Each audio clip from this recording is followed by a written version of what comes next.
Hey, what's up, everybody? This is Terminator Juice, bringing you my first Juice rant. Now, got a lot of new subscribers and stuff, so I don't know if you guys have ever seen any of my rant videos, but I don't get all mad and curse. I mean, I might throw an F-bomb here or there, but I'm not going to be exaggerating my anger and stuff. I just I don't really get angry. I just get frustrated. I get annoyed. And basically all I'm going to do here is kind of just go over some frustrations with the gaming community, from YouTube content creators to the people in the forums and stuff, and kind of go start from there. And then at the end, I kind of have some history numbers from last year to kind of go over and kind of put things into perspective. So obviously, this all came about because Bayonetta 2 was released in Japan, and we had I think Media Create sales numbers came out, and it was for the week ending on the 21st of September. And of course, Bayonetta came out on the 20th, and it sold just under 39,000 units. That's, I think in Japan they keep track of physical and digital. I think for digital you actually have to buy like a little download card or something. So that's pretty accurate numbers from what I can tell. Famitsu's also, it hasn't come out yet. I guess those are slightly different, sometimes usually higher. But anyway, what spawned all this is not the numbers themselves. I'm not going to sit here and try to say that those numbers are great, or try to justify or try to make it sound like they're better than they're not here, in this part of it. But at the end, I'm actually looking at some things. I actually it's a little bit more encouraging, looking at the history compared last year with the games that were released around the same time. So but before that, I want to get into my rant part, which isn't going to be a super angry emotional rant, but there's just been a lot of videos and a lot of forum threads with topics, clickbait topics like Bayonetta 2 flops in Japan, Bayonetta 2 sales abysmal in Japan, pathetic, whatever you want. And people, they do have a right to create and say those things. But the title of this video is "Ignorance is Not Bliss," and what I wanted to focus on more is spreading the ignorance. And even if the people making the videos or starting the threads aren't ignorant, they spread ignorance through what they say, what they leave out, what they choose to include in their articles or their posts or their videos. And that's the part I want to talk about. And for those of you that are ignorant to the definition of ignorant, it's basically simply the lack of knowledge or information. So that's what I want to talk about first. I want to go into that and how it's kind of almost like a cancer. It's almost like a virus. It spreads. The more people say incorrect things or misinformation or lies, it just seems to spread and get worse and worse and worse. And next thing you know, it's everywhere you look. And it always is negative things that happens, because you hardly ever see positive information get spread so rapidly. So first and foremost, to who I'm addressing in this first part is any YouTube content creator, anyone that's posted on a forum. And I have pretty good subscribers, so I doubt anyone watching this is going to be someone I'm talking to directly, but I'm just going to put it like this. If you made a video or started a thread and you said, Bayonetta 2 sales are terrible, whatever you put in the title, if you didn't mention at all that only counted for 2 days, Bayonetta was only available for 2 days out of that week, then I'm talking to you, because whether you knew it or not, you didn't say it. So what you're doing is you're trying to spread misinformation, which creates ignorance. And when people repeat it because they read it, take it as truth, they say it, it gets spread around. And that's the problem I have with all this. And I bet you almost every one of the, especially the YouTube guys, and I just want to say first, I didn't watch any of the videos. I've seen titles, I've seen headlines, and I've seen comments from people that I'm following on Google Plus, and almost every one of them were like, hey, the game was only available for 2 days. So that tells me that the persons in the video did not mention that. So that's number one. I'm like, why would you leave that out? What's the purpose, unless you want it to sound more negative than it is, because obviously it sounds bad if you thought it was a full week. And most games come out on Tuesdays, and Nintendo games come out on Fridays, so there's 3 less days there for the charts. So I'm not saying that those 3 days would have made a huge impact or whatever. That's not what I'm talking about here. I'm just talking about spreading misinformation and the ignorance that it creates when people repeat what they see. And I was just in a VG charts forum talking about the media create sales, and I got 6 pages in, and I think there's 25 posts per page, and not one person even mentioned that the game was only available for 2 days. Everyone was just taking it as fact that it was the whole week, and just saying, oh, this is abysmal, this is terrible, this and that. And it's like, that's what I'm talking about. You leave out information. Yeah, you didn't lie, but the absence of truth, in where you leave out truth, you may not have said incorrect information, you just left out the full truth, then that just spreads and gets worse. And that's the problem I have. It happened last year with 3D World, with Wind Waker, Pikmin 3. It was like someone said, oh, it flopped. I remember 3D World specifically, there was a lot of people jumping on it for, I think it got second or third to Knack or Final Fantasy, whatever it was. And people are just, oh my God, 3D World flopped, it's terrible. And, and that game's sitting at 2.26 million to date after less than a year. So that's by no means a flop. It's for a single console game on an install base of 7 million. That's a pretty good sales. But that's just the point I'm making. Last year I had the same stuff. People were saying 3D World wasn't the main 3D Mario game. It was some kind of offshoot. And a bunch of people started repeating that, and all of a sudden it became truth. So that's the problem I have with the way people present information. And then it creates a bunch of ignorant people repeating misinformation, and what happens? It just spreads and spreads. You got IGN reporting on it. You got all these people, and not one of them mentioned that the game was only available for 2 days. And all Nintendo games since the Wii U came out come out on Fridays, and they're only available for 2 days out of the week once the numbers come out. So I don't understand why people are leaving that out. It's not your job to leave out information if you're going to report the news. And I know it's not a job. Some of these people, it's a hobby, but there are people that actually make money. I call them clickbait YouTubers, because usually their headline is something to get you to click on it, and then it's not as bad. There's one notorious guy who I unsubbed from a couple months ago. His headlines are just terrible. Then he's like kind of okay when he actually says what he's going to say. He's actually pretty level-headed about it, but it's the headlines. That's why I call them clickbait YouTubers, because their headlines are to get you to watch it, and obviously the more people that watch it, they get money. So their income is making videos, so it helps them to get people to view it. So obviously the best way to do that, have a misleading title, get people to click on it, and then you get a debate going. And that's just a bunch of bullshit. So that's really the worst part about it. And I try not to get on the forums. Like, I don't go to NeoGAF or Reddit or any of that.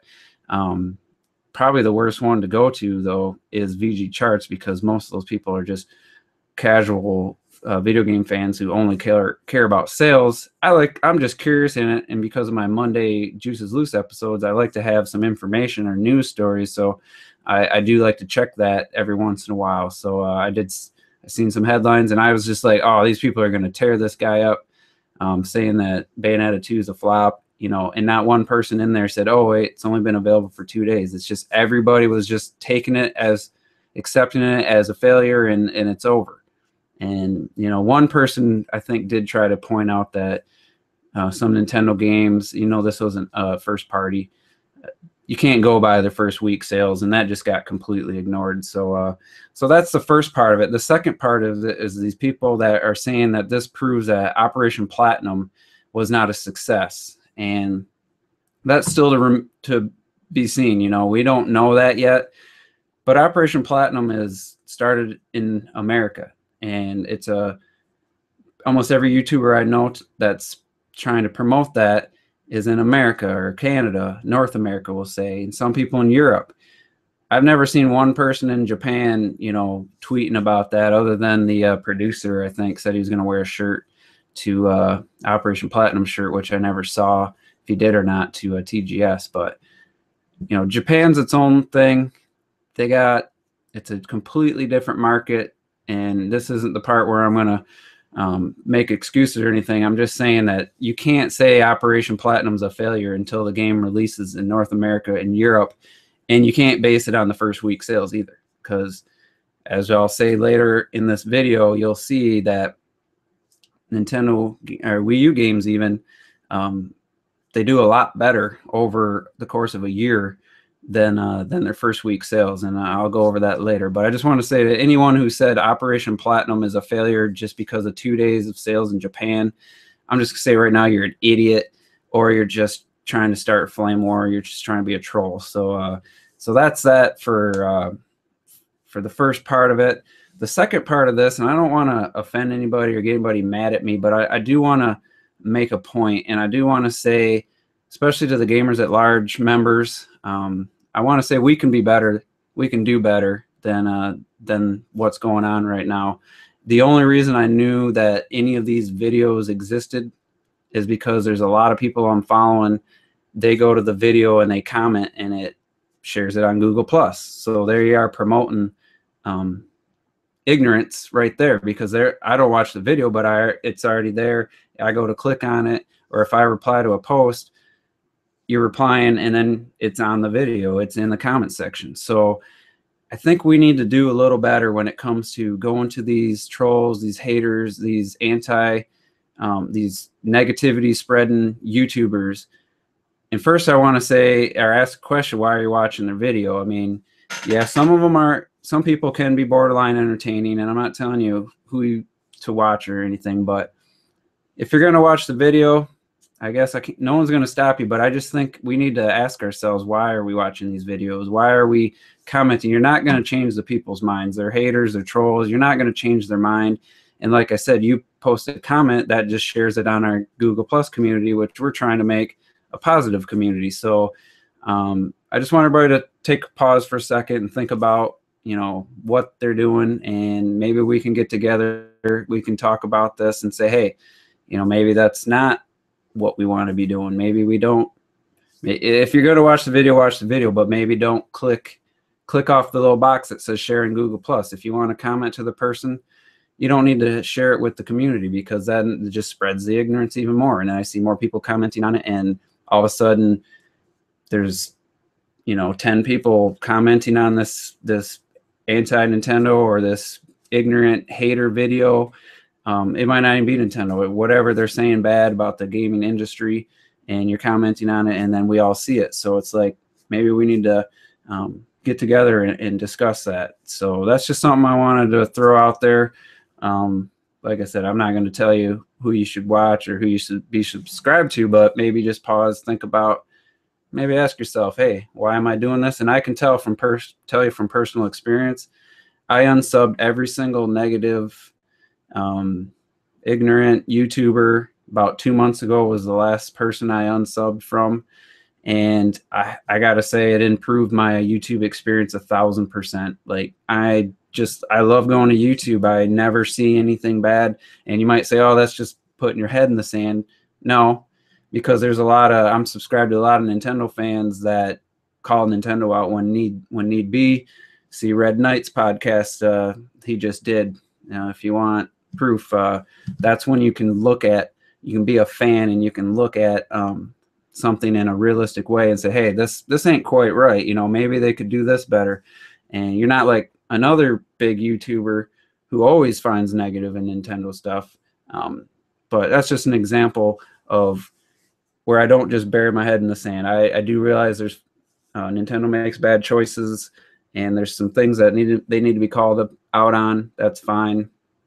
But I'm just saying, as a whole, maybe we need to rethink some of these people were commenting on their videos and watching their videos, and basically supporting them and promoting them by commenting on their videos. And like I said earlier, you're not going to change their mind. They probably already know what you're saying, but their whole point is to make videos to cause controversy. So just something to think about, guys.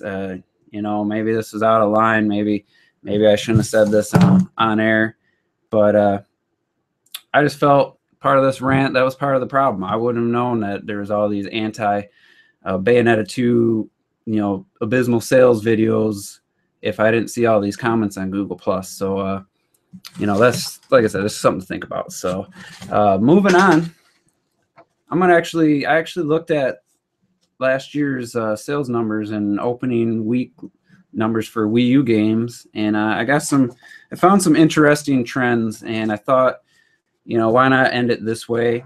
It may be looked at as damage control or whatever. I hate that word, but you know, let's just look at this realistically and factually in numbers. They're just right here. There's no, you know, you can't say VG Charts is 100% accurate, but when you go by the Media Create and you go by the same source for all the numbers, then you got, you know, it's pretty accurate comparatively, if you know what I mean. It's not like I'm getting numbers from one site then going to another site for other numbers to make it look better. So yeah, so let's get started with that. So we know Bayonetta 2 did just under 39,000 in its first 2 days, and all Wii U games have come out on Fridays. So all these numbers are for only 2 days. So, and it's very interesting. I found this very interesting because some games had bigger opening you know, weeks, you know, 2 days, but then their lifetime so far in Japan, it wasn't that much higher. So we'll start with Pikmin 3. It was the first big game September last year, and it jumped out to a big start. It was 92,720, and I remember that people were saying that was bad last year. So just under 93,000, let's say, in its first 2 days, and it ended up with 260,000 in Japan so far after a year. So if you look at that, that's 2.8 times the initial, we'll just say week sales, because I don't want to keep saying 2 day sales, but, or maybe I will. We'll say it's 2.8 times the initial 2 day sales. And then it went on to sell 110,000 worldwide, life to date. So that's basically 3 times the Japanese sales was the worldwide sales. So that's actually the low end of this.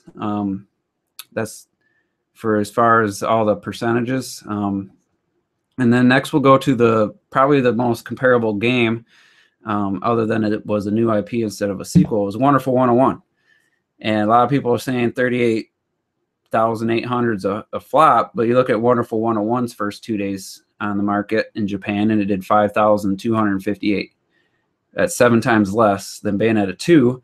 Ended up with 50,000 lifetime in Japan, a difference of 9.5. Like it almost was 10 times more its lifetime versus its first 2 days. And now worldwide it's sitting at 240K, which is 4.8 times bigger than the Japanese 50,000 lifetime. So that one's on the high side for the percentages. And next we'll look at Wind Waker. Wind Waker came out in Japan. This was like big news, flop. That's all you heard. 31,000 in its first 2 days in Japan, less than Bayonetta 2. Now we know this is Zelda. It has stronger legs, and it was a bundled game. So, you know, you got to take that into consideration. But 31,000 in its first 2 days, and it's sitting at 110,000 in Japan right now. After less than a year, it was like 11 months. And worldwide, it's at 1.05 million. Again, that's with bundles and stuff. I don't know how these numbers pan out, but that's actually 9.5 times greater than the Japanese numbers. So Zelda does a lot better outside of Japan. So that's on the high side there. But then we'll go to 3D World, and that hasn't been a year yet. That's like 10 months. That opened at 100K, and that was a flop, of course. But lifetime in Japan, right as of right now, is at 590K. That's a difference of 5.9 over its first 2 days to its current lifetime after 10 months. That's pretty good. And then you look at the worldwide, 2.26, which is a difference of 3.8 times higher than the Japanese. So the point of all this is if you average that out if you average out the opening week sales to the current lifetime sales, it's an average of 5.4 times bigger when you look at the current lifetime sales in Japan over the opening 2 days. So you apply that to Bayonetta 2. Just to get an idea, I did the average, I did the low number, which was 2.8 times, and I did the high, which was 9.5. So the average, if Bayonetta 2 follows the trend, would be about 211,000 in Japan. You know, nothing amazing, but nothing terrible. The low end, which I think's probably going to be a little bit closer to the actual, from what I'm seeing so far, was 109K. That was the Pikmin 3 ratio of 2.8. And then the high was 370K if you take the wonderful 101, which sold a lot better once. And, you know, I forgot to say this. The install base, just like last year, will get bigger in the next year, and the sales or the price of the game will drop. And Bayonetta 2 is not a first-party Nintendo game, so that will drop below 40 and 50. You'll see it for 40 and 30 about this time next year. And I know that's not ideal, but I'm just saying for lifetime sales, you could see it increasing over time. So then let's go to the worldwide predictions. Going off the average, which is 3.9, which is exactly how Mario Kart 8's sitting right now. 3.9 is the percentage or times bigger the worldwide install base of that game versus the Japanese. So we'll take the 3.9, and if you take the average 211,000 prediction, 3.9, that's 823,000. So that's not a million, but it's about 7/8 of a million. That's not bad. If that's accurate in the first year, that would be pretty much considered a success. So, and I got a lot of viewers since I started this. Basically what I'm doing is I'm looking at the history of last year Wii U games, how they opened, how they're sitting right now in Japan versus and worldwide, and I'm kind of adding, predicting the Bayonetta 2 sales. This isn't for damage control or anything. I just think it's interesting to look at how potentially we could be looking at this Bayonetta 2. And the low average, the low prediction based on the first 2 days, like I said, in Japan, it'd be sitting at about 110,000, 109,000. And that would put the worldwide after a year at about 425,000. I think that's pretty low. I think it's probably going to be between the low and the average. And then the high, which I don't think this is going to happen within the first year. If it's 3.9 times the Japanese install base of the highest possible prediction would be 1.44 million. Don't think that's going to happen, but you know, it's just interesting to see that a lot of these Wii U games didn't have good opening weeks, you know, 2 days, Friday and Saturday, and some of them did really well and better than expected, and some of them kind of tapered off. So what does that mean for Bayonetta? We don't know. Like I said earlier, you can't write Operation Platinum off until the game's released in North America and Europe, and you can't judge it on its first 2 days. I know that in this day and age, you got, you know, movies, it's all about the opening weekend, and that's all people care about. They have short attention spans, and it's just like that first impression. If you don't do good, then there's no way you're going to do good. But I also want to point something else out to people. 39,000 for Bayonetta 2. That's only about 50% or 40% of what 3D World did. Just something to think about. And also Donkey Kong Country Tropical Freeze, that's only been out for 7 months. That opened at 35,000 in Japan, less than Bayonetta, and it's sitting at 110 right now. And then the worldwide's at 670. So we could see something along those lines as well. Also, which was kind of what I was going to get to earlier, and I kind of distracted myself. The pre-orders in the U.S. alone are at 46,000 with 6 weeks to go, which as you get closer to a game's release, you know that those are going to go up. So I've been looking at pre-order numbers for Mario Kart and Destiny, and it's almost guaranteed for most Nintendo games that the pre-order number versus the actual first week sales or first, I'll say, 9 days, we take those first 2 days, and then the next week is usually about 1.5, or not 1.5, 2 to 3 times that. So if the U.S. pre-orders were at 50, we almost guaranteed 100 to 150,000 in the first week in the U.S. Not amazing, but definitely not terrible. So High Reward is below it actually at 44,000.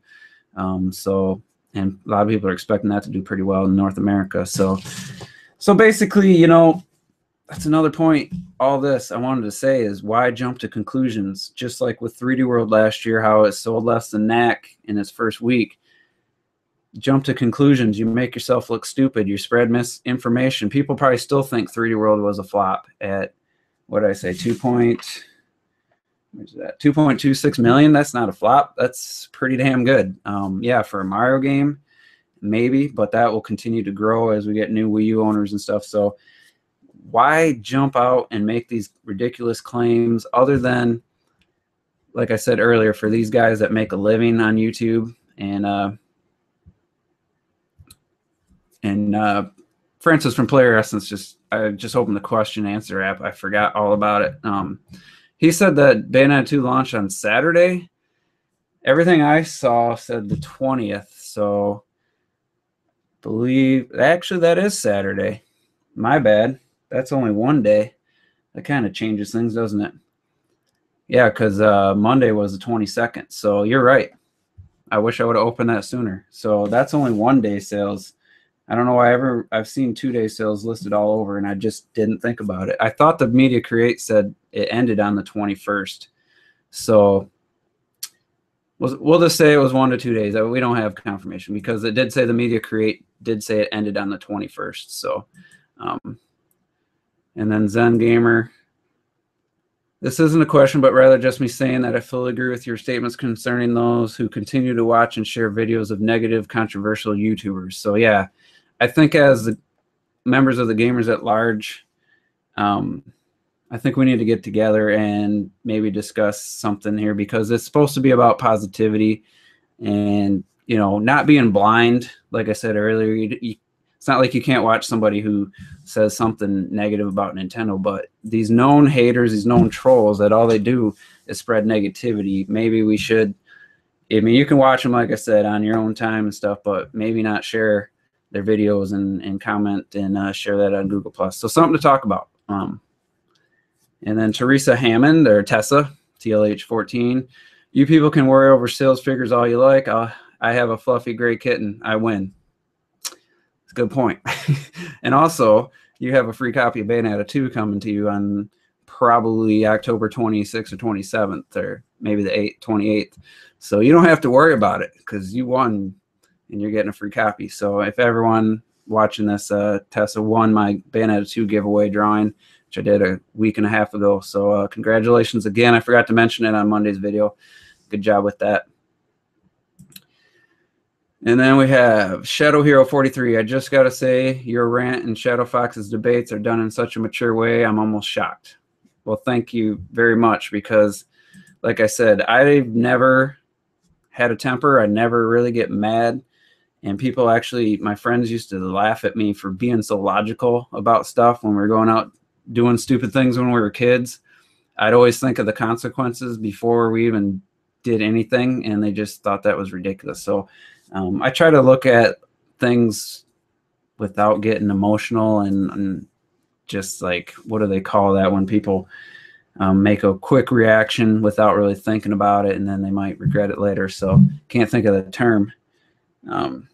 Sorry, I checked my phone there. Francis says, I'm going to make a video on Bayonetta 2 sales and a challenge to any of these idiots. Yeah, that sounds good. I'd like to know why people didn't say that the game was only available for 1 or 2 days, whatever it was. And also, I did my research. There was a couple videos where I saw the reports there where they made videos about the sales of Bayonetta 2, but none of them made videos about the sales of Smash Brothers for 3DS in its 2 days, like 1.2 million.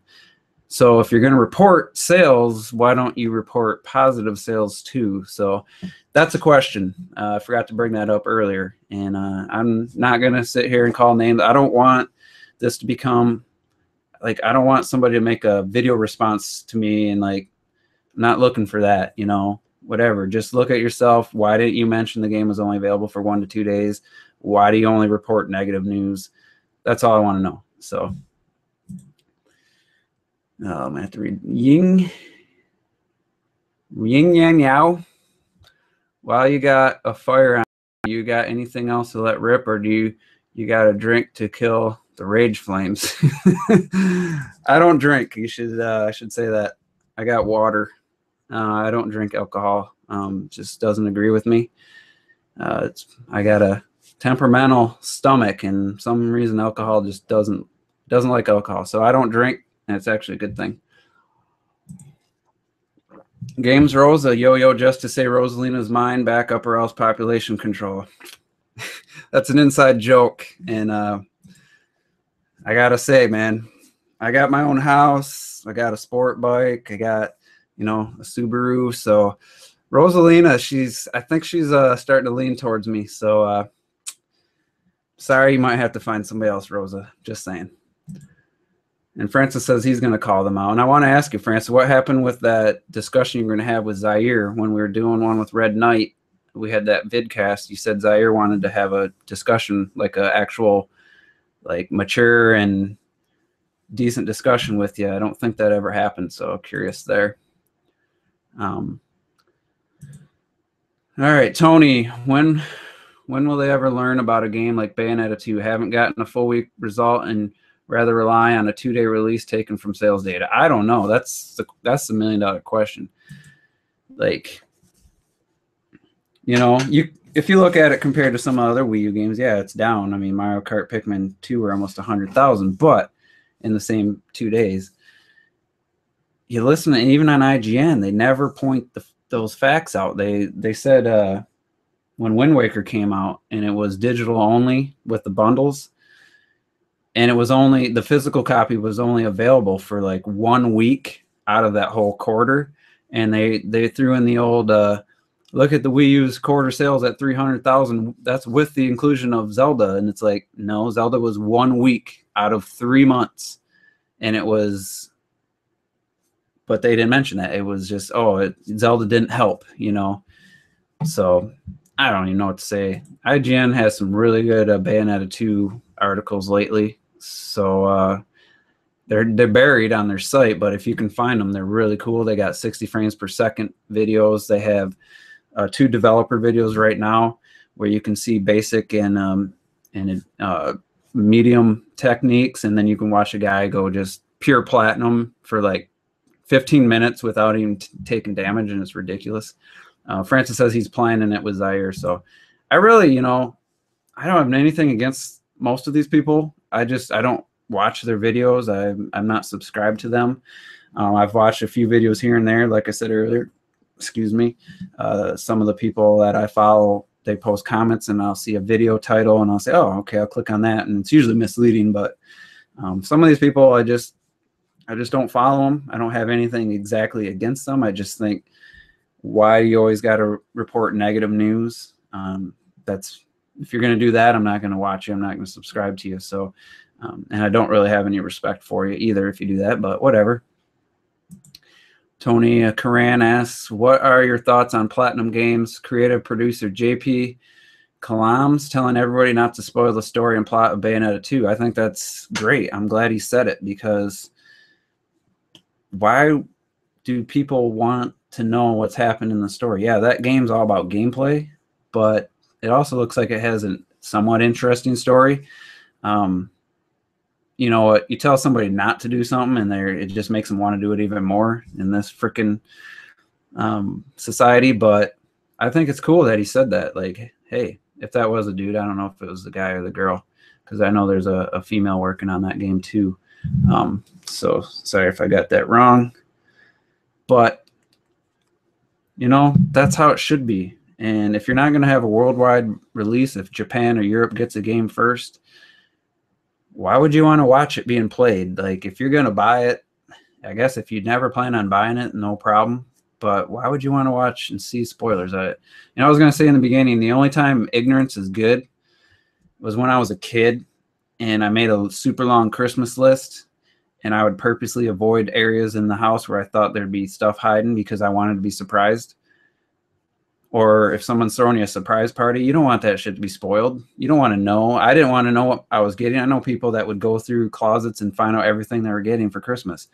I never wanted to know. That's where ignorance was actually bliss for me, because it made Christmas morning just awesome. So, and Francis says, you're right about unsubbing these drama queens. I unsubbed all of them. Yeah, I wasn't subbed to hardly any of them, but the ones I was, sorry. You just made too many negative videos in a row, and it's like, it's not just because it was anti-Nintendo, because I don't go around subscribing to people that are Sony fanboys or Xbox fanboys, because that's not me. Why would I go subscribe to that?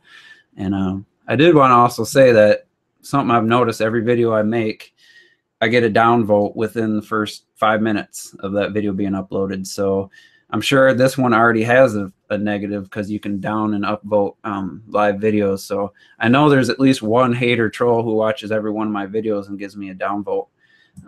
So anyway. Oh, Tony Coran says, sorry, Terminator and Francis, but Peach Bayonetta is mine. That's cool. I'll take Fox Bayonetta. You can have Peach. I like the shiny reflective green like vinyl of the Fox suit. So. And then Zen Gamer, while all of you are fighting over Rosalina, I'll have Zelda all to myself. Can't complain there. Nice. If I can't have Rosalina, I actually prefer Zero Suit Samus, but I'm just saying Rosalina because Games wants Rosalina, so I'll just starting crap. Actually, Zero Suit's my girl. I think she has the best character model of them all, and I think it's hard to argue against that. So. Games Rosa says, we'll see in Smash. You should have said settle it in Smash. That's their new campaign.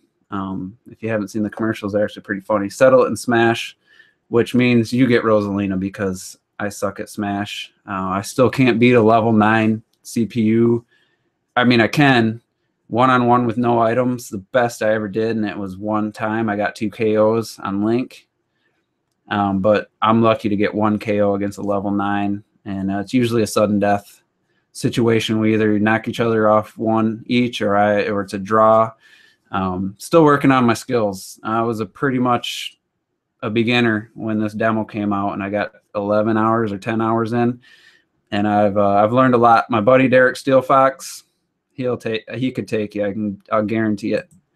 He can take any one of you watching this. The dude's amazing. He's just a natural, and he's got every character down in Brawl. He can use every character as if it's his main. So it's funny to ask him. People ask him who his main is, and he's like, everyone. So it's like, okay. Yeah, so he's really good. And also there's a Smash tournament. If you guys didn't hear that, there's not one. Chicago's the closest one for me. That's about a 4-hour drive. And then there's a couple in California, and there's one in New York. And then they're flying the winner out to New York, or the winners of those local tournaments. It's a 64-man. I don't know how you get in or whatever, but I'm thinking me and Derek will drive there. He can compete, and I'll videotape it, or I'll document it. So don't know if that's going to happen, but I'm looking into that. Shadow Hero 43, one of Platinum Games, made a tweet about this. While he said his focus was just to make a good game instead of selling Call of Duty sales and supports Operation Platinum. What are your thoughts on this? Let me reread that, because that's a bit of a run-on sentence. He supports Operation Platinum, but he says their goal wasn't to try to be Call of Duty sales. Is that what you're saying? And his focus was on a good game. If you watch that developer thing on IGN, their number one thing was controls. The number one thing they worked on with Bayonetta 2 was the controls. Now, if that doesn't tell you, their priorities are in the right place, if you ask me. Controls are the biggest thing in a lot of these modern games these days, and they just seem to go to the wayside for high-res textures and more AI characters on screen, more NPCs or whatever. I love controls. That's why I love platformers. That's why I love Mario games. The controls are always amazing. Even go back and play Super Mario World or Super Mario Brothers on the NES or Virtual Console, and it still controls great. You can still have control over Mario in the air. And it's amazing how well that game still controls. And I did want to point out something. I just currently hit the highest views I've ever had on a live video. So I want to just applaud you guys. Thank you. And I guess this is a pretty big topic, and I had some people wanted to come on and join me, and I just thought this was going to be a quick video. I didn't plan on answering questions, but with live videos, you never know. I think we do need to have a group discussion about what I talked about in the beginning, about how people just seem to forget and don't mention that Bayonetta was only available for 1 or 2 days, depending on who you ask. And then also maybe we need to stop watching some of these videos and promoting them and commenting on them, because I think it's something we need to work out. So Dark Stars DX, once the game comes out in the US, you think the news sites and media will mention how well it's selling once it starts to pick up? They won't. They'll mention the first week, which will be inaccurate because we don't get accurate American numbers right away. We go by VG charts, and then the MPD comes out, which is like monthly. So actually it won't be probably the first or second week in November when the MPD comes out. We'll see some kind of decent numbers, because that doesn't include like Amazon or Walmart. One of the big retailers, MPDs don't count.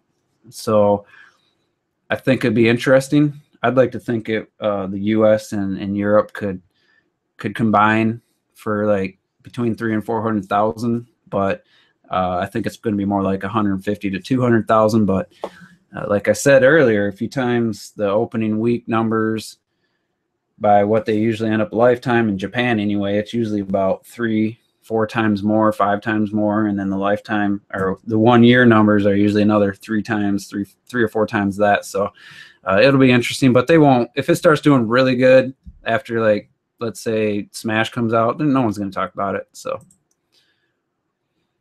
and Coupon Strives, what's up? Do you think that this Nintendo hatred will ever dwindle over the years, and why are any game fans promoting all this hatred for Nintendo, or any game for the matter? Any chance the console war will die? It's a nice thought. Will wars stop happening? Will people stop fighting, killing each other? It's not going to happen. It'd be nice.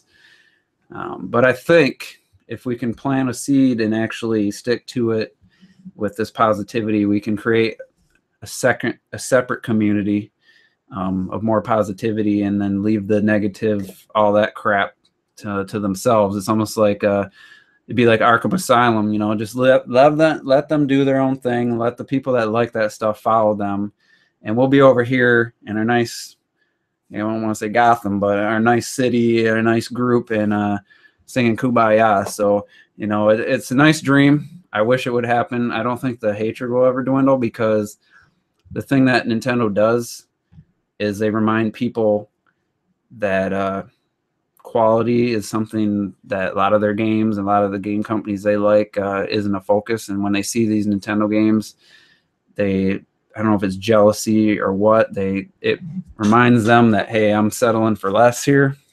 And people don't like that. They like to think that what they're buying is the best. Somehow it justifies their purchases and all that. So good question. Man, you guys keep asking them, but I'll keep answering them as long as they keep coming in.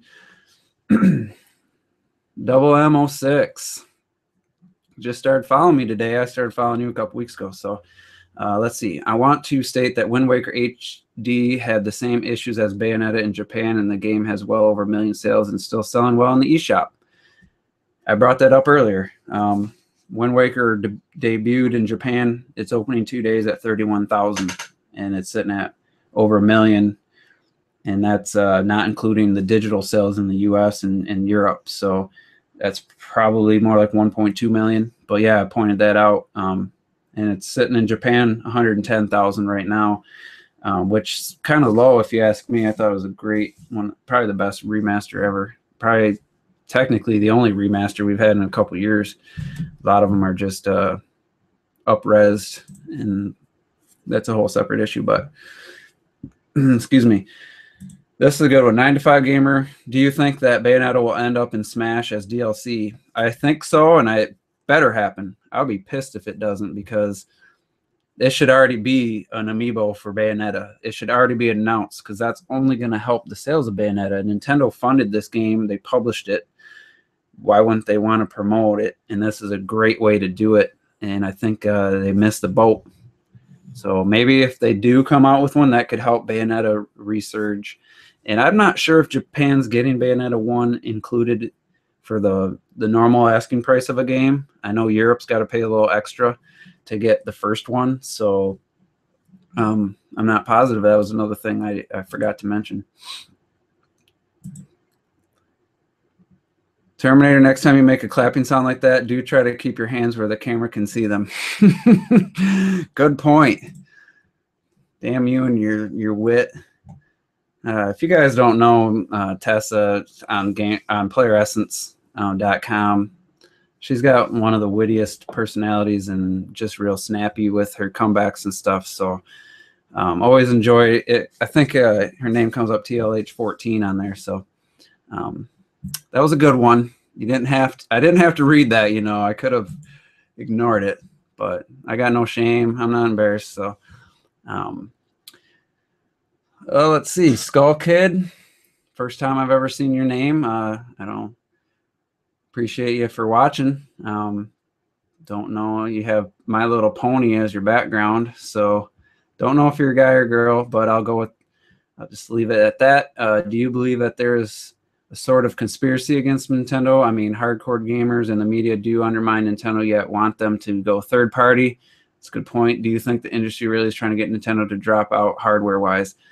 That's an excellent point that other people have made. And it's, if you don't like Nintendo, why do you want them to go third party so you can play the games on your PS4 and Xbox One? Excellent point to that. As far as the conspiracy, it's not really a conspiracy because they're just doing it right out in the open. It's just pretty obvious. No, I don't think anyone's like, I got to give Shokio credit.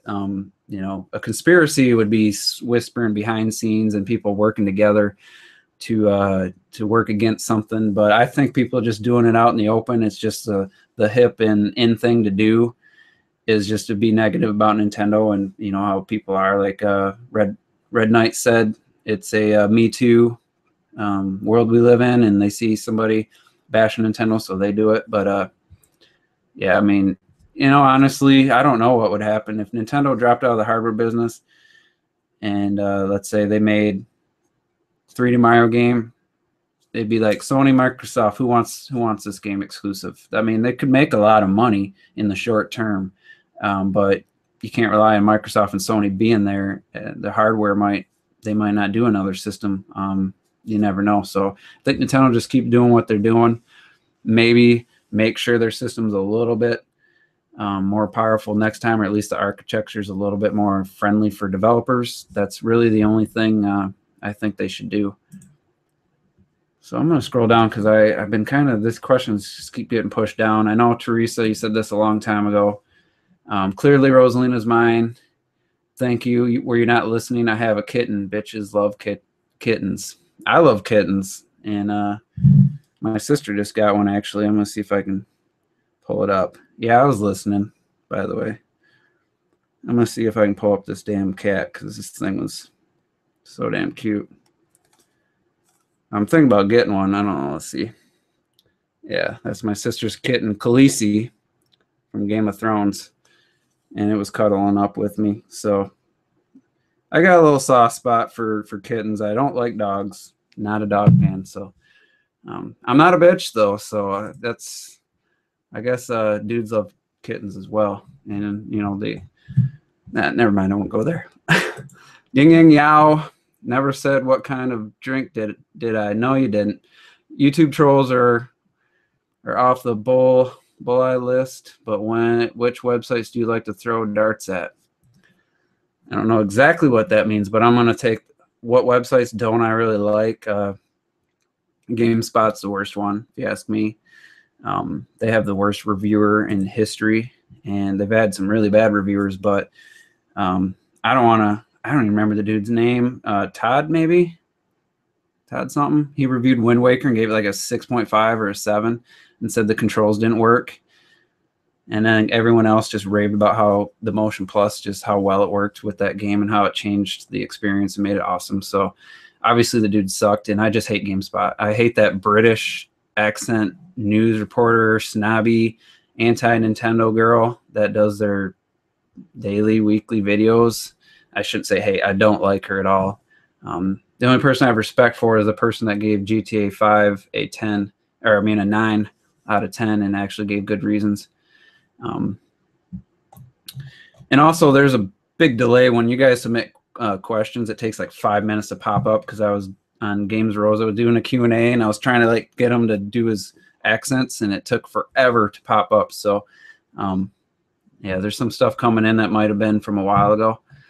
And Jay Fleming, Princess Daisy outfit for Bayonetta in Smash Brothers. Yeah.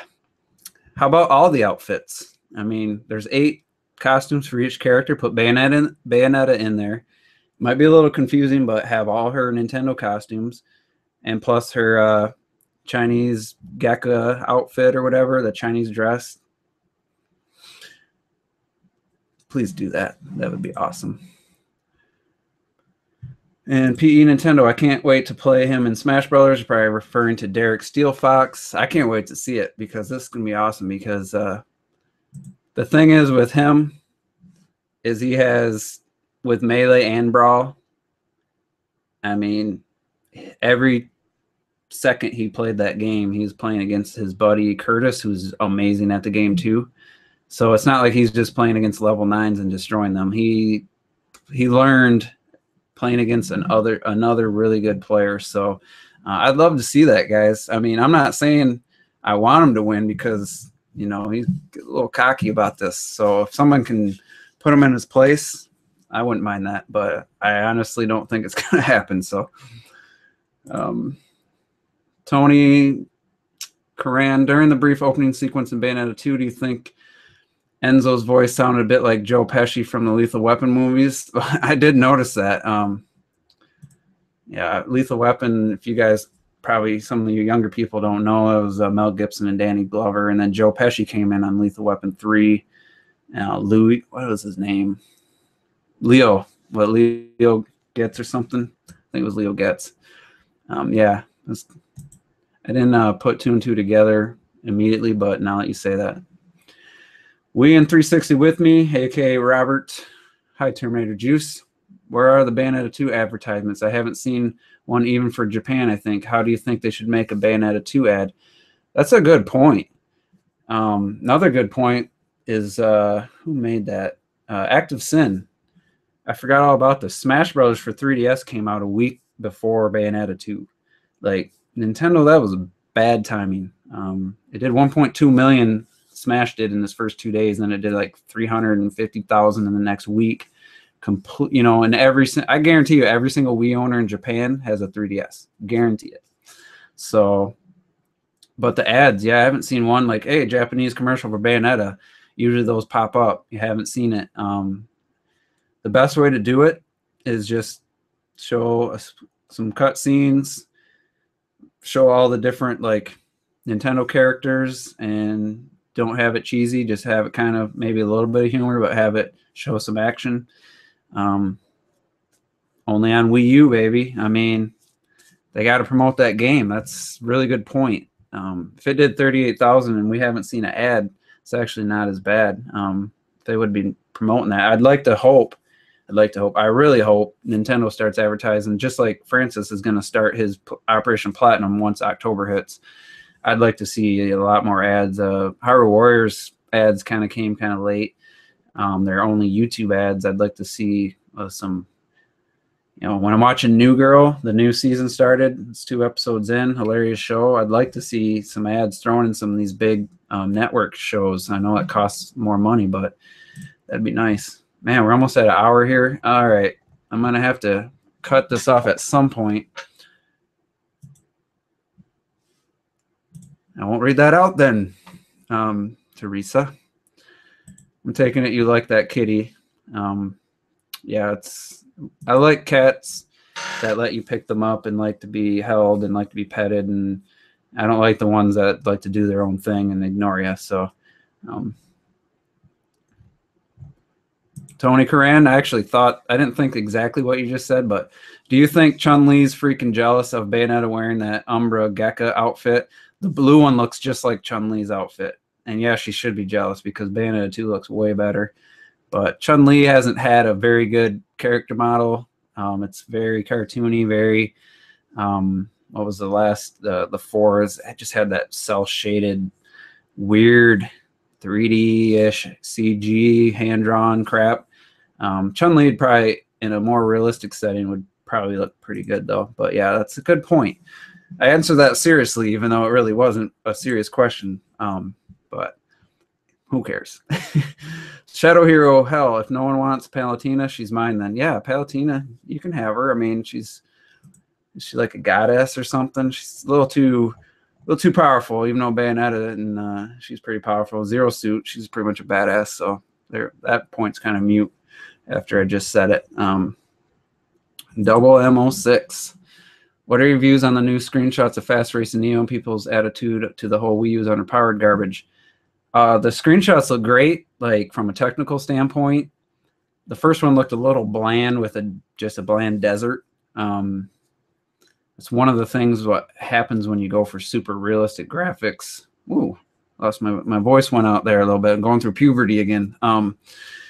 When you go for super realistic graphics, you know, it looked like the desert just had spots of grass and it was kind of repeating. But the jungle one with that tunnel, that looked really cool. And then that city one looked a lot better. So I thought they were going to go for more stylized neon city lights type graphics and not like gritty realistic.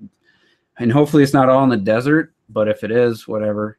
I know they got a small crew and stuff, but it definitely shows from the screenshots some promise, but I'm not going to say it proves the Wii U is very powerful until I see it in motion. If it looks that good at 60 frames per second or close to 60 frames, then yeah. I mean, I don't think the Wii U's, it's underpowered when you look at, you know, PS4 and Xbox One, you know, raw power, but it's not underpowered for making beautiful visuals. So in that regard, I don't think it's underpowered at all. It's 3D World, Donkey Kong Country, Tropical Freeze, Mario Kart 8 are some of the best looking games of all time, and Yoshi's Woolly World coming out, and Zelda look even better. So in that regard, it's fully capable of producing beautiful looking games at high frame rates, and that's all you really should want. But the one thing that is weak when you can say it's underpowered, it can't take a game like Bayonetta and then just like with Assassin's Creed 4 and 3 and Call of Duty, it can't take these games that are engineered for the 360 with its high clock speed CPU and do anything really with them except make it run equivalent. Unlike the PS4, Xbox One could take if they had Bayonetta, it would have a lot higher res textures and they could do a lot more, kind of like with The Last of Us.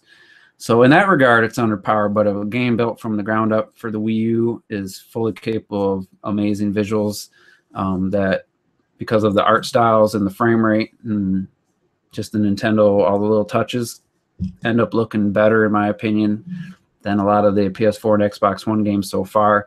That being said, if you look at Xenoblade Chronicles X versus Final Fantasy 15, if that actually looks that good when it comes out, I don't believe it. Just like with Watch Dogs, I think that game's going to drop significantly in visuals, but you know what I mean? You look at those two and there's a huge gap there. So in that regard, so Skull Kid, I'm an adult male, by the way. Okay. I didn't know, you know, I'm not judging.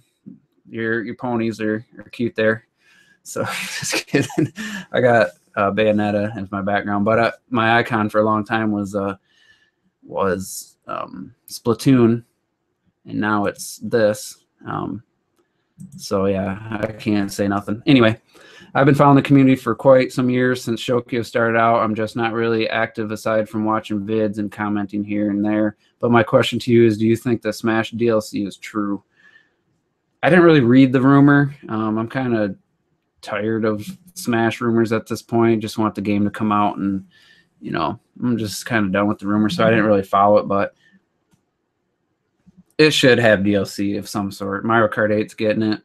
Smash is probably going to get it. I don't know. We don't know what modes are going to be in the Wii U version. And the interesting thing to think about is if it does DLC for the 3DS, or it has to do it for the Wii U and vice versa. So it's something they're going to have to think about. That means twice the testing, and maybe a little bit more difficult to bring DLC out in a timely fashion. Yeah, you guys, you can't, if you put your cursor over Skull Kid, you'll see the ponies in the background. So I got 2 more questions. I think I didn't read them yet. They might be statements. 95 Gamers, yes, they better put her in Smash. Do you think Ubisoft is really doing stuff with the pad for Watch Dogs, considering they said it won't have any DLC? I feel this is a big problem with devs. They need to support the pad. Those damn turd parties. Yeah, I think we're probably just going to get what we got with Assassin's Creed 4, even though they said they were going to take the time to really do something with take advantage of the Wii U. But a game like Watch Dogs, GTA 5 would have been even better because it's more popular. If you have instant access to the map and you don't have to pause the game, that's a huge advantage right there. I know people say the map on the gamepad is just stupid and a waste of time. It's not worth it. But the biggest, other than the controls in GTA 5, the biggest problem I have was constantly pausing the game, going to the map, and having to set my route and stuff. And if you could do that on Watch Dogs just instantly and seamlessly and get your objectives and stuff, it could really enhance the experience. And I've talked about this a long time ago when Wind Waker HD came out, and probably most of you didn't watch it or don't remember. When I play like Mario Kart 8 and Wind Waker, when I play these games that use the gamepad for features, I'm usually playing with the Pro Controller, which is really cool that they do this, and I doubt Watch Dogs will do it. But I have a nice high armrest on my couch, and I have my gamepad sitting right there, so I barely have to move to see it. And I play with the Pro Controller because it's more comfortable to hold. And then I can just quickly reach down and swap items in Wind Waker. I could put it in my lap if I have to. And it's actually the best way to use the gamepad is that second screen. It's almost like you don't have to hold it if you have a problem holding it for too long, or the battery life sucks if you don't have the extended battery. Just, if you got an armrest right there, just set it there, play with the Pro Controller. And then during Mario Kart 8 tournaments, I have the map and it has all the players, and you can see which items they have. I'm playing with the Pro Controller, but I just glance down, oh, that person's got a red behind me. I better hold on to my red. And it actually works really well. So if I was even considering getting Watch Dogs, I might buy it used someday. Probably not though. Maybe rent it or something. I'd like to think that they maybe did something unique, but from what I hear, the biggest mechanic of the hacking is just a simple press the X, turn the camera, you see a stoplight or whatever, hit X, and it hacks it. Come on, that's your gameplay mechanic that you built your game around. It's just stupid. But the fact that there isn't any DLC, not surprising. The pre-orders for that game doesn't even track on the US pre-orders, and the lowest game on there is 30,000. So Watch Dogs doesn't even have 30,000 pre-orders for Wii U. So they know the game's not going to sell. If it would have came out a couple months ago, it might have had a chance. And the fact they're saying we're not getting DLC, why tell us now? Why not say, let's see how the game sells. Maybe we'll get some DLC, or launch it with some DLC. Maybe if you buy the game, you get the first DLC pack for free. That's what I would do. But I'm just a high school graduate, and I don't have a degree in marketing and business. So got me a little bit of a rant there. So this is a rant. So, all right, guys, no more questions. I'm cutting it off right now. Let me get rid of this one. I got Shadow Hero, Wii, and 360 with me, 9to5 Gamers, and Tony Coran. We got 4 questions. I'm going to answer these, and then I'm going to call it. It's been over an hour, and I do appreciate this. I did not expect this video to go past 20 minutes. So, Shadow Hero 43, do DLCs come out for a game when it has sold well? I really wish 104 Wonderful 101 had DLC because Metal Gear Solid Revengeance had 2 extended gameplay DLCs and a few costumes, but most fans don't like Revengeance, and I think it hasn't sold well. So I don't think Wonderful 101 would have had it, even if it sold 1 million copies. I just don't know if that was ever in the cards, but I didn't play the game. I didn't beat it, so I don't know how it left the ending. But it's sitting at 240,000. I don't know. You'd like to think it at least broke even or made a little money for him, but yeah, like Sonic Lost Worlds didn't sell well, and it got 2 free DLC packs, which actually made me play the game again for a little bit. All right, we in 360 with me. Should they do some kind of DLC for Bayonetta 2 like how Sonic Lost World did, which I just brought up? You know how you now have Bayonetta fight, let's see, you now have Bayonetta fight Ridley in a Metroid world or something? Yeah, I mean, that could be cool. She's got the costumes, so yeah, that's actually a pretty cool idea. Maybe just make it like a one-off stage, and then you can play cooperative. You know, that could be cool and interesting. Maybe not related to Metroid, but Level 5, the guys that did Luigi's Mansion, apparently hiring for a pretty major project. So maybe they got the next Metroid. We don't know. And Francis chimes in to correct me. Nintendo released multiple commercials for Bayonetta 2 in Japan. You have to be subscribed to Nintendo's Japanese channel to see them. All right. Usually the Japanese commercials pop up. Somebody shares them or something. So I guess they had commercials out. I'd actually like to see one. And 95 Gavers, it wasn't a question. He just said agreed GTA 5 would have been sick. Yeah, I mean, if the Wii U had GTA 5 last year in September, I mean, we'd be looking at a whole different story right now with the Wii U install base and all that. Skull Kid, I'm really wanting Nintendo to localize the new Fatal Frame here in the West. It would be dumb for them not to bring it. What are your thoughts? Do you think maybe it'll come?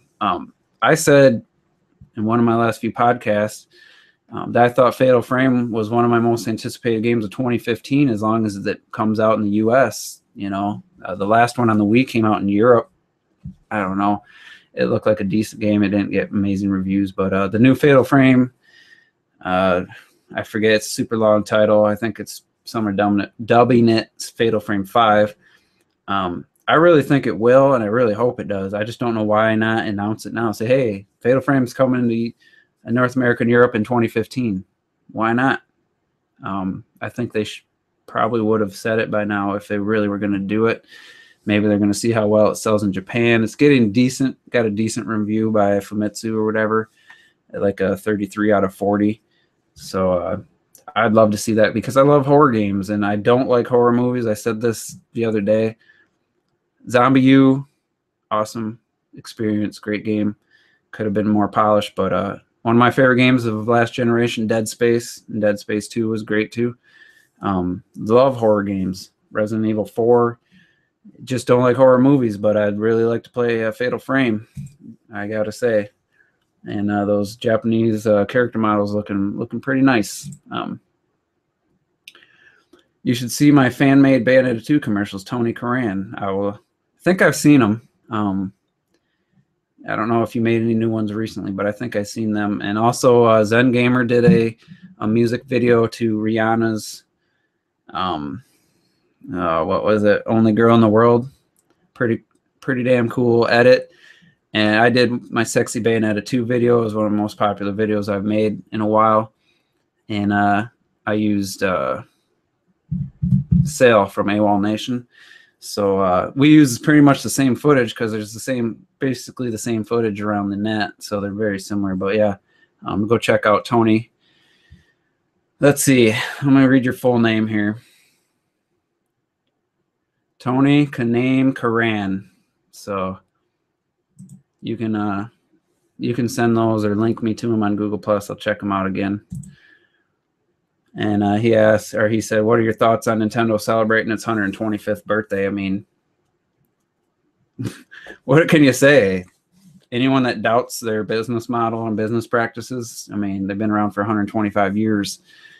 I think they know what they're doing. Yeah, they're not the same people running it now, but it's a dying form where you have apprentices and masters when it's, especially in business, where you bring these people up when they're young and you show them the way that the business is run, and then when the old president retires, yeah, the next one comes up, has the same philosophies and same beliefs, and it's how your company stays successful. And I know the Wii U's not been the most successful thing in the world, but they're holding true. Their 3DS is doing well. Their games sell well. They still make excellent games. They still have that standard of high quality over quantity. And, it's just a testament. Like, will Microsoft be around 125 years after they were started?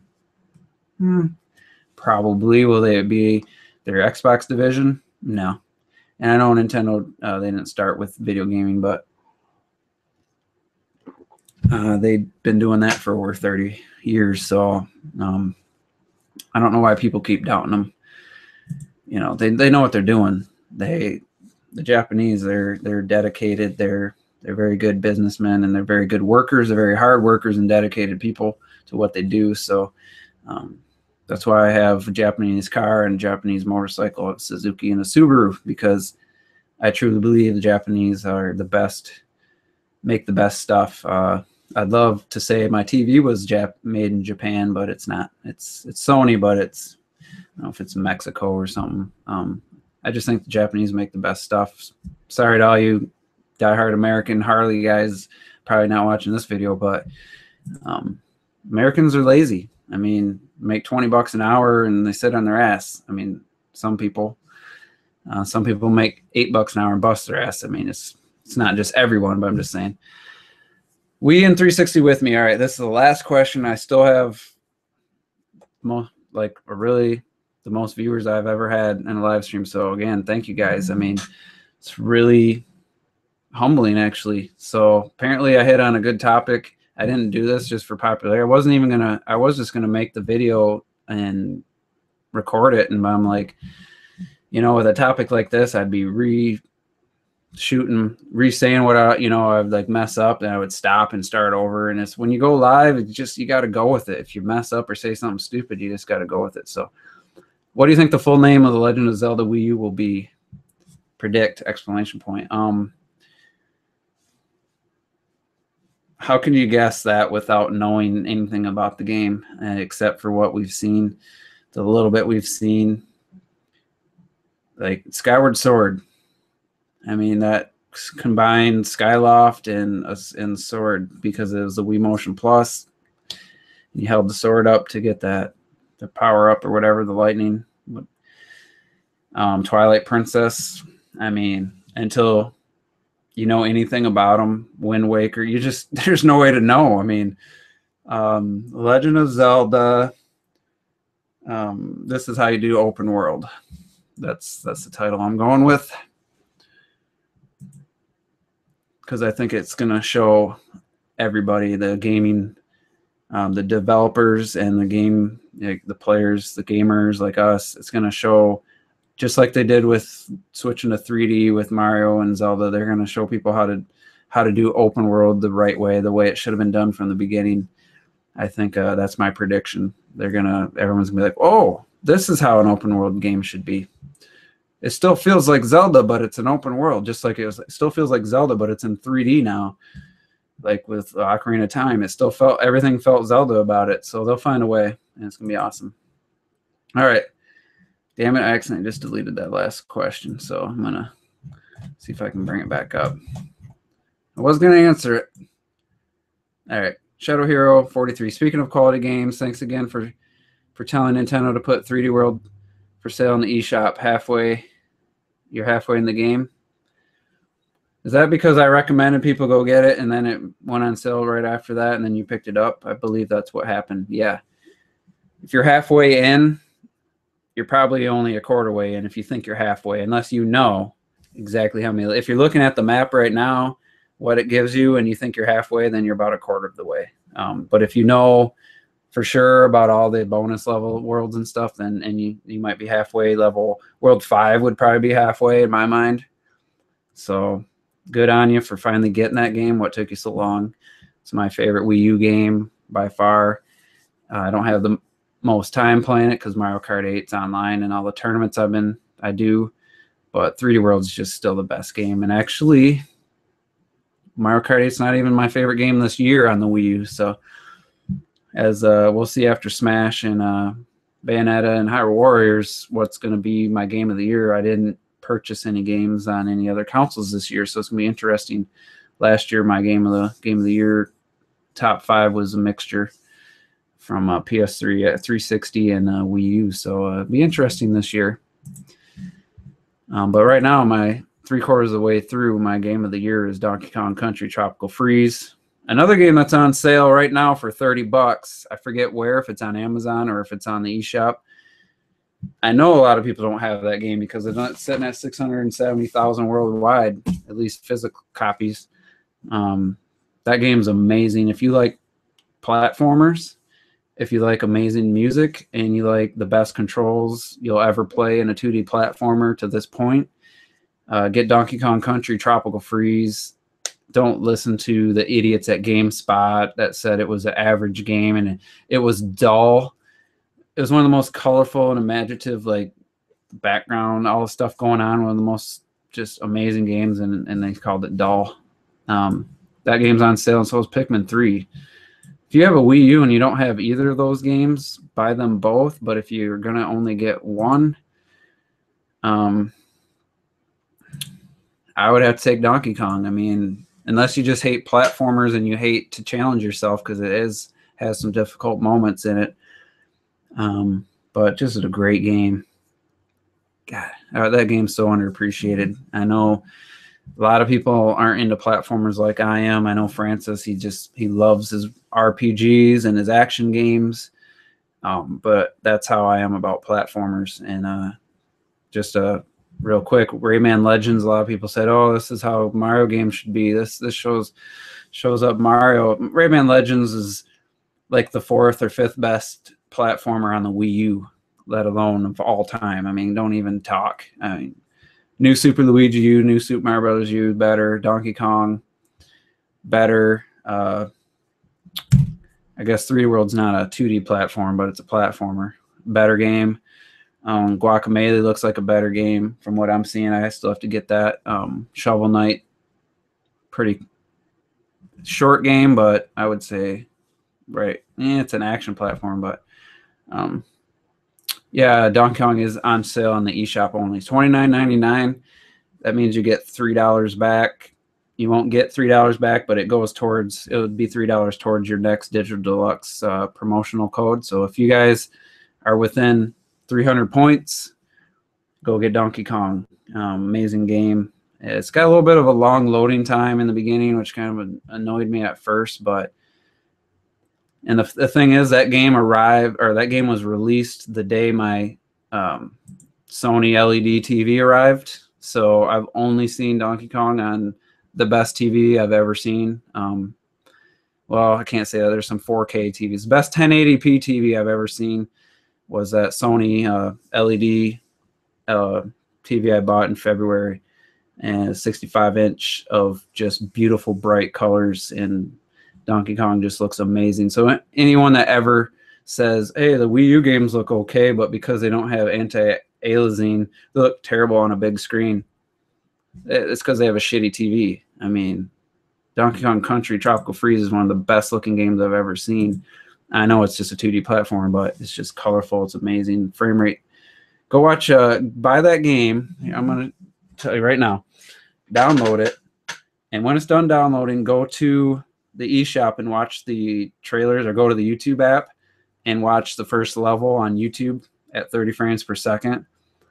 And then go fire the game up and play the first level, and you'll be like, holy wow. Talk about animation. Like, just the animation's amazing. The controls are amazing. And New World Order for Life. This will be it. No more. I keep saying that, but I have Pikmin 3, got it for free, but yeah, I have not played it, nor do I have a desire to play it. Why should I play it? Help me out, Juice. Because it's an awesome game, but don't play it unless you have a Wii Remote Nunchuck. If you don't have a Wii Remote Nunchuck, wait till you get one. I have the Wii Motion Plus and a Nunchuck, and it's just very unique. And once you get the hang of it, it's just amazing. Like the strategy, the charm, the visuals, like you'll be blown away. But the only thing I don't like is all the, excuse me, there's a lot of text to read and after each mission, and it's a little bit, sometimes you just want to skip through that. It's not the most riveting conversations going on, and but other than that, once I got started into that game, once you get the blue Pikmin and you go into the water and stuff with them, it's awesome. That was, I don't know if that made my top 5 last year. It was right there though. Definitely my top 10. It was, let me think, it was 3D World, Last of Us, Wind Waker HD, Link Between Worlds, and then Tomb Raider, and then I think it was Pikmin 3 after that. So you might not like it. I mean, it's something, it's different, and I didn't never played I played the first one, I rented it, and I never played the second one, but it's just a really cool game. So I mean, sometimes when you get stuff for free, you have a less tendency to play it versus if you went out and spent money on it and you're like, oh, you know, I feel the need to play this because I just spent $50 on it. So I understand that. I got a free code for Mighty Gunvolt, and I still haven't even entered it in my 3DS. I was thinking about giving it away, so I still might do that. But yeah, when you get stuff for free, sometimes it feels less inclined to play it. I don't. My face just probably got super bright when I opened that. I don't understand that, but it's just the way of the world. So, all right, guys, hour and 20 minutes. Wow, I did not think it'd take this long. If you tuned in halfway through, I guess watch the replay. My rant, quote unquote rant, wasn't really a super angry rant. It's just frustrated with all the people spreading misinformation and how quickly you just see the forum topics turn to Bayonetta 2 failing, bombing, tanking, and you know, we're talking 1-2 days sales numbers. Yeah, I don't think the game's gonna do over 100,000 lifetime in Japan, or at least within the first year. I mean, but who knows? They dropped the price to 40, you know, equivalent to what would be $40 American. It could pick up. Smash comes out, people buy their Wii U's for Smash. Oh, there's Bayonetta 2. I heard about that game. So wait and see. Basically, no reason to jump to conclusions. And all those people that made videos and started forum topics, and you didn't mention that the game was only available for 2 days, yet you made it sound like it was available for the whole week. And it did better than Destiny's second week. Destiny only did 13,000 in its second week. So I'd like to see Bayonetta 2 come back with a full 7 days and be right there at the 30,000 range again. That'd be nice, but we'll see. And you know, if the game don't sell 1 million copies, it's still going to be a great game. Look at the review score. It got a 10 out of 10 at Edge Magazine. Famitsu gave it what did they give it? 38 out of 40, I think. So it's reviewing well. I think it'll be a game of the year contender on most game sites, and I'm looking forward to playing it. So, you know, that's it for this. And I'm glad I didn't have something going on, because this went way long, and appreciate everyone who stuck to the end. And if you're watching this on the replay, feel free to leave comments on YouTube. As you know, sometimes I don't get too many comments, but I try to reply. If someone leaves a comment, I try to reply. It's kind of my MO, kind of my rule. And sometimes I may miss if it's not like a replyable comment, if it's just something, a statement. Maybe it's not needing a reply, but I try my best, and I appreciate everyone who's subscribed to me recently. And yeah, so we'll see you guys on the next video, which will be Monday's Juice is Loose, more than likely. So, and also if any of the gamers at large want to have a podcast about this, I will host it, or somebody else can host it. Let's talk about some of the BS going on, and maybe talk about some other stuff. So, all right, guys, we'll see you on the next video.